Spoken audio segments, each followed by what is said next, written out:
Luhut disebut-sebut bermain di bisnis tes PCR, begini responnya. Menteri Koordinator Bidang Kemaritiman dan Investasi Luhut Binsar Panjaitan merespon tudingan dirinya terlibat bisnis tes swab PCR yang kini banyak dikeluhkan masyarakat.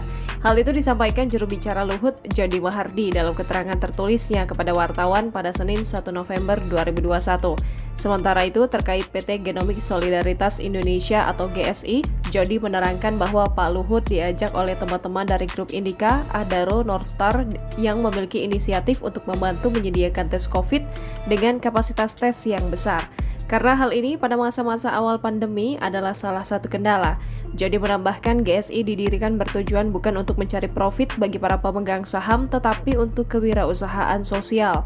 Jody memastikan partisipasi Toba Sejahtera di GSI tidak dalam rangka mengejar untung.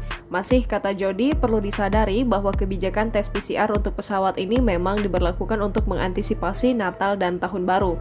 Sebelumnya, media sosial diramaikan dengan informasi dugaan keterlibatan sejumlah pejabat di Kabinet Presiden Joko Widodo dalam pengadaan alat kesehatan dalam penanganan pandemi. Mantan Direktur Publikasi dan Pendidikan Publik Yayasan Lembaga Bantuan Hukum Indonesia, Agustinus Edi Kristianto, mengungkapkan sejumlah nama menteri yang disebut terafiliasi dengan bisnis tes COVID-19 baik PCR maupun antigen. Dalam Facebook pribadinya, Edi menyebut sejumlah nama yakni Menteri Koordinator Bidang Maritim dan Investasi Luhut Binsar Panjaitan dan Menteri BUMN Erick Thohir. Kedua menteri ini diduga terlibat dalam pendirian perusahaan penyedia jasa tes COVID-19 PT Genomic Solidaritas Indonesia.